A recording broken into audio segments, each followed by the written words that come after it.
بسم اللہ الرحمن الرحیم نحمدہ و نصلی علی رسولہ الکریم و اہل بیتہ طیبین الطاہرین المعصومین۔ یہ ایک سوال کہ اہل بیت کا اطلاق کن کن پر ہوتا ہے۔ یہ سوال جب بھی کیا جاتا ہے تو عموماً مقصد یہ ہوتا ہے آیا ازواج رسول اہل بیت میں داخل ہیں یا اہل بیت میں داخل نہیں ہیں۔ تو اس کی وضاحت سے پہلے ہم ایک بات عرض کریں کہ قرآن کی آیت النبی اولیٰ بالمؤمنین من انفسہم وازواجہ امہاتہم، نبی محمد مصطفیٰ صلی اللہ علیہ وآلہ وسلم ملت مسلمہ کے جان مال پر ان سے زیادہ اختیار رکھتے ہیں، اولیٰ بالتصرف ہیں، اور رسول کی ازواج امت کی مائیں ہیں۔ تو برادران اہل سنت کی اگر مائیں ہیں تو شیعان حیدر کرار بھی امت رسول سے ہیں، ان کی بھی مائیں ہیں۔ تو اگر ہم عقیدت کے اس میں جائیں کہ اپنی ماں کے لیے ہم چاہیں گے یقیناً کہ ان کے اہل بیت میں ہم ان کو داخل سمجھیں، تو عقیدت کا عنوان الگ ہے، وما اتاکم الرسول فخذوہ وما نہاکم عنہ فانتہوا کا عنوان الگ ہے۔ صحیح ستہ میں اکثر کتابوں کے اوپر یہی آیت لکھی ہوئی ہوتی ہے۔ یعنی اسلام کا نظریہ یہ ہے کہ تمہاری عقیدت اپنی جگہ، تمہاری محبت اپنی جگہ، لیکن اسلام نام ہے ایک ایسے دین کا جو تم نے محمد مصطفیٰ سے لینا ہے۔ اب جو چیز دین کا حصہ ہے اس میں تمہاری اپنی خواہش کی کوئی حیثیت نہیں ہے، تمہاری اپنی رائے کی کوئی اہمیت نہیں ہے۔ محبت و عقیدت سب کچھ رسول کے دیے ہوئے دین کے سامنے۔ اگر نص ہے، قرآن کی آیت ہو، رسول کی احادیث مبارکہ ہو، تو پھر ہماری عقیدت، ہماری باتیں کوئی حیثیت نہیں رکھتی۔ یہ باتیں صرف یعنی ازواج رسول کے اہل بیت میں داخل ہونے نہ ہونے پر یہ بات صرف نہیں ہے، بلکہ مولائے کائنات علیہ السلام اور اہل بیت علیہ السلام اور تمام امور پہ ہماری رائے پابند ہے محمد مصطفیٰ کے فرمان پر۔ ہم اہل بیت کو نہیں جانتے، اگر جانتے ہیں وہ جو رسول نے پہچانوایا، اور ازواج رسول ہماری مائیں ہیں، ان کے بارے میں ہم جو جانتے ہیں اور جو جاننا چاہیے وہ وہی ہے جو محمد مصطفیٰ ہمیں بتا دیں۔ تو ازواج رسول اہل بیت میں داخل ہیں یا نہیں، تو اس میں اہل بیت علیہ السلام کے اس عقیدے پہ برادران اہل سنت کی رائے یہ ہے کہ برادران اہل سنت عرف عام میں جو علماء کہہ رہے ہیں وہ یہ کہتے ہیں کہ ازواج رسول اہل بیت میں داخل ہیں۔ یہ جو عنوان ہے اہل بیت علیہ السلام میں ازواج رسول داخل ہیں، یہاں پر برادران اہل سنت اور اہل تشیع کے نظریات میں فرق ہے۔ برادران اہل سنت یہ کہتے ہیں کہ ازواج رسول اہل بیت میں داخل ہیں، اور یہ بات ہے جو عرف عام میں مشہور ہے۔ اور اہل تشیع یہ کہتے ہیں کہ ازواج رسول اہل بیت میں داخل نہیں ہیں۔ اہل سنت بھی اگر یہ کہتے ہیں کہ ازواج رسول اہل بیت میں داخل ہیں تو وہ دو دلیلیں دیتے ہیں۔ ایک قرآن کی آیت تطہیر، انما یرید اللہ لیذھب عنکم الرجس اہل البیت ویطہرکم تطہیرا۔ ان کی دلیل یہ ہے کہ یہ قرآن کی آیت یعنی جو سیاق سباق ہے وہ ازواج رسول کی بارے میں جو آیات نازل ہوئی ان کے درمیان یہ آیت ہے، لہذا ازواج رسول کے بارے میں یہ قرآن کی آیت نازل ہوئی۔ ان کے دلیل کو اہل تشیع رد کرتے ہیں، وہ یہ کہتے ہیں کہ جو آیات سیاق سباق میں ہے ان میں جو ضمیر کا استعمال کی گئی ہے وہ جمع مؤنث ہے، جبکہ آیت تطہیر میں یعنی جمع مؤنث کی ضمیر استعمال نہیں کی گئی، مذکر کی ضمیر استعمال کی گئی ہے۔ لہذا یہ ضمیر کا یعنی کہ تبدیلی وہ اس بات کو کہہ رہی ہے کہ یہ آیت ان آیات میں شامل نہیں ہے۔ یہ شیعہ اس پر رد کرتے ہیں، اس پر وہ اہل سنت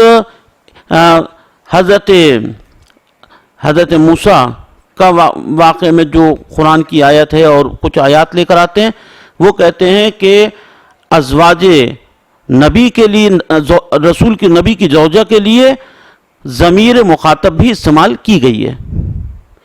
یہاں پہ ہم عرض کریں کہ یہ آیت ازواج رسول کی ان آیات میں شامل نہیں ہے۔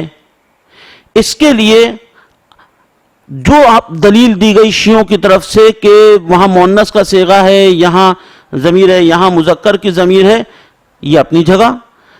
اہل سنت نے جو اس کے بارے میں یعنی کہ برابر میں جو یعنی حضرت نبی کا آیت کو ذکر کیا، وہ اپنی جگہ۔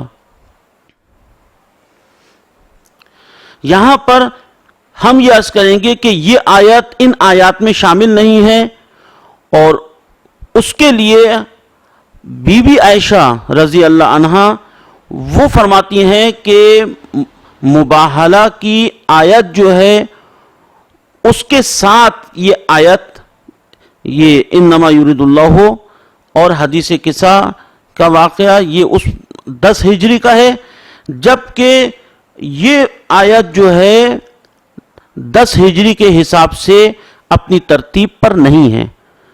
تو ہم یہ عرض کرتے ہیں کہ یہ آیت تطہیر ان آیات کے درمیان نہیں ہے، کیونکہ ان آیات کا شان نزول الگ ہے، اور آیت تطہیر کا شان نزول بی بی عائشہ سلام اللہ علیہا کے فرمان کے مطابق شان نزول الگ ہے۔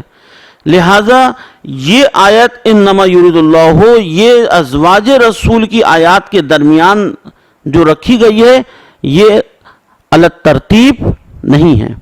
اچھا، قرآن کی آیات ترتیب پر نہیں ہے، یہ ہمارا قرآن پہ عقیدہ، ہم نے قرآن پہ گفتگو ریکارڈ کرائی ہے کہ جو قرآن حضرت عثمان ابن عفان رضی اللہ عنہ نے جمع کیا ہے، اس پر جس شیعہ کا عقیدہ نہ ہو وہ ملت تشیع کے عقیدے سے ہٹ کرے۔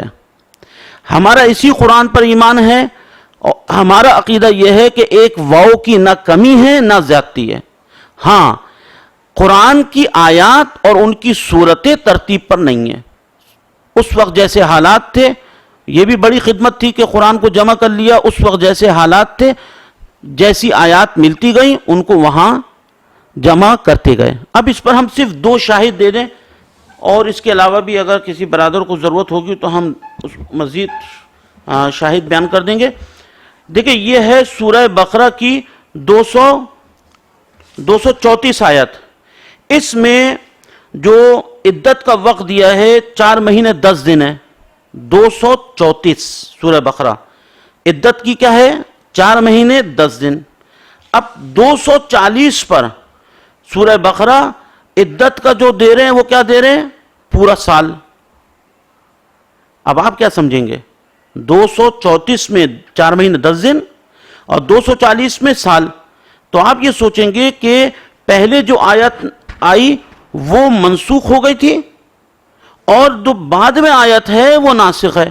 مطلب اسلام میں پہلے عدت جو تھی وہ 4 مہینے 10 دن تھی، لیکن جب ناسخ قرآن کی آیت بعد میں آئی تو وہ قانون برطرف کر دیا گیا، نیا قانون بن گیا کہ عورت 1 سال عدت کرے۔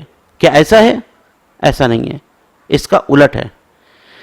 اسلام میں پہلے عدت کا وقت 1 سال تھا، بعد میں 4 مہینے 10 دن ہوا ہے عدت کا وقت۔ اور یہ قرآن پاک کنز الایمان امام احمد رضا خان بریلوی ان کا، تو ایک مثال۔ دوسری مثال لے لیں، دوسری مثال سورہ ہود سے لے لیتے ہیں۔ یہ سورہ ہود میں آپ دیکھیں، یہ آیت ہے 43۔ پہلے کیا ذکر ہو رہا ہے؟ پہلے ذکر ہو رہا ہے کہ وقیلا یا ارض ابلعی ماءکی، اللہ حکم دے رہا ہے کہ زمین سارا پانی جو طوفان نوح کا تھا پی جا۔ زمین سارا پانی پی گئی، اور کشتی نوح کوہ جودی پہ جا کے ٹھہر گئی۔ یہ آیت پہلے ہے۔ بعد میں آیت کیا ہے؟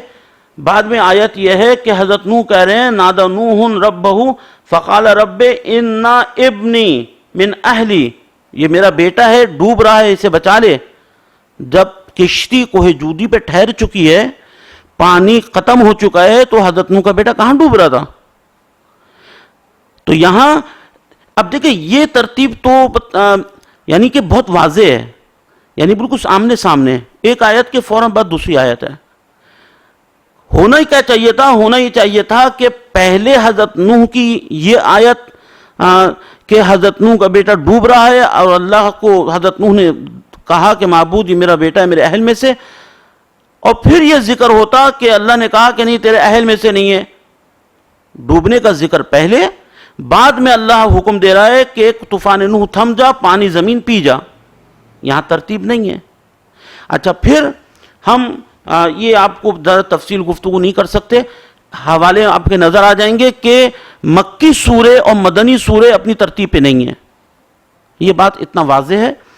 اور اس میں جو ہے کتاب اتقان امام سیوطی رحمۃ اللہ علیہ کی وہ ہم حوالہ آپ کو نظر آ جائیں گے کہ مکی سورے مدنی سورے اپنی ترتیب پہ موجودہ قرآن میں نہیں ہیں. ترتیب قرآن کی شان نزول نہیں ہے, لیکن اس سے نہ قرآن کی بے حرمتی لازم آتی ہے, نہ قرآن کے تقدس میں کمی آتی ہے, نہ تحریف کا کوئی بات کر سکتا ہے.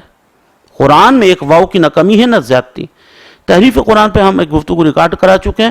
ابھی جو یہاں ہمارا سر مطلب بات ہے کہ جب قرآن کی صورتوں میں ترتیب نہیں ہے اور قرآن کی آیات میں ترتیب نہیں ہے, بس یہاں پر جو ازواج رسول کی جو آیات ہیں ان آیات میں جو آیہ تطہیر کا ذکر ہے, یہ آیہ تطہیر کا ذکر علی نزول ترتیب نہیں ہے.